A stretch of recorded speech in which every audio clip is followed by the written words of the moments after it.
muna lura da yadda musulunci ke kulawa da tsafta, la siyama al-makulat wal mashrubat, musamman wajen abinci da abin sha, allati yahsulu min talwisiha dararun fi siha, wanda gurbata abinci ko abin sha na iya kawo cikas ga lafiyar dan adam da kiwon lafiya.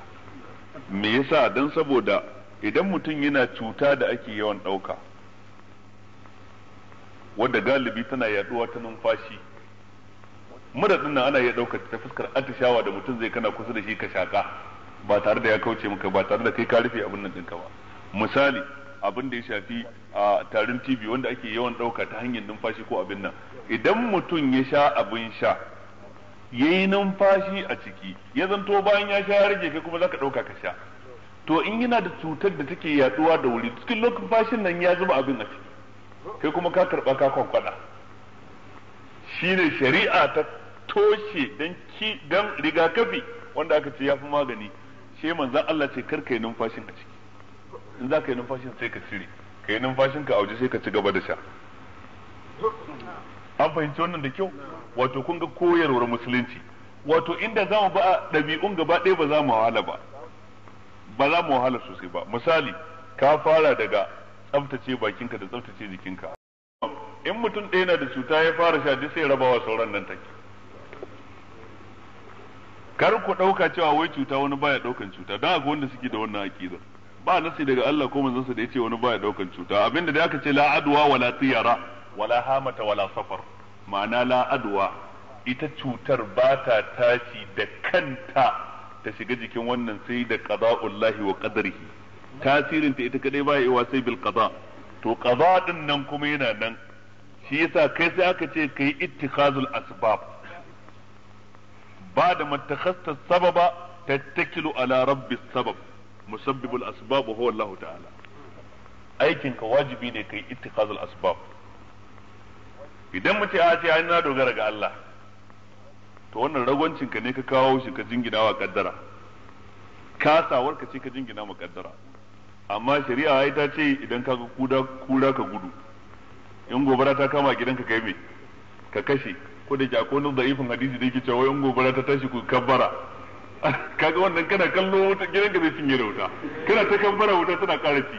Kaga illar hadisai da'ifai kenan ko mawdu'ai in sun yarda tsakanin jama'a sai su gadarwa mutane hasara. In gobara ta tashi ka kashe shine bayani, nemo ruwa kirawo yan kashe gobara shine magana.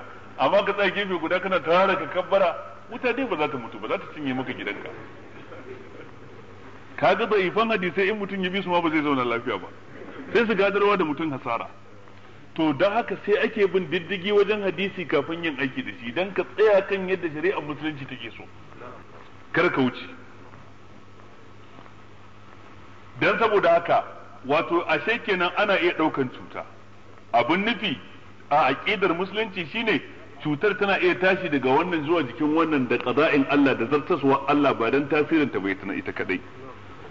Amma ka ce san ba ta tashi, wannan ba za a yi ba, amma ta iya tashi amma ba ta yin tasiri sai da izinin wa, da izinin Allah. Dan akwai lokacin da mutum zai yi atishawa din kusa da kai, ka shaki wannan abin nan din, kuma kila kwayar cutar ta shiga jikinka amma ba ta yi tasiri ba dan Allah bai kaddarta ta yi tasirin ba.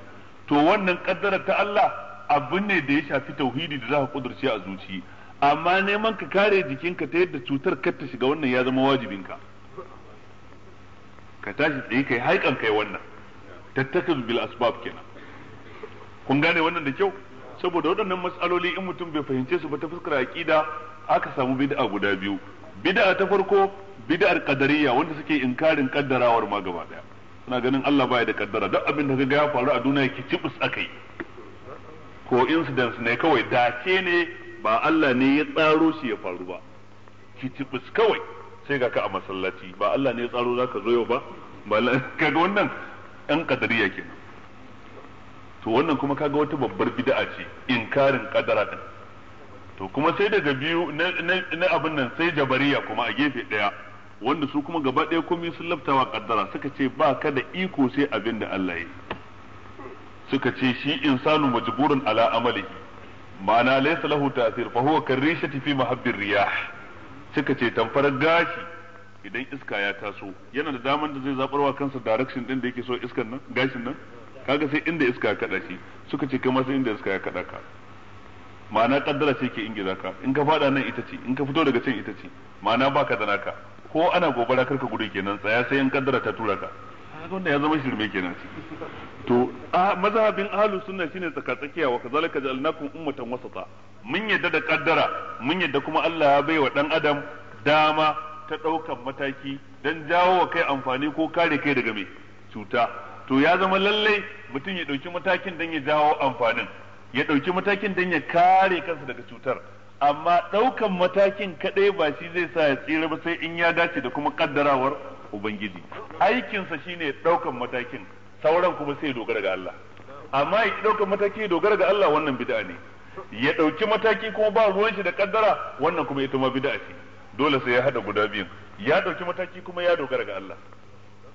Ya zama al'umma ta tsaka-tsakiya. An fahimci wannan da ke ko? Ku yi hakuri mun shiga cikin aqida, laruran zance ne da kawo. Na biyu, na bakwai kai daga cikin al'amuran da za a fahimta karkashin hadisi.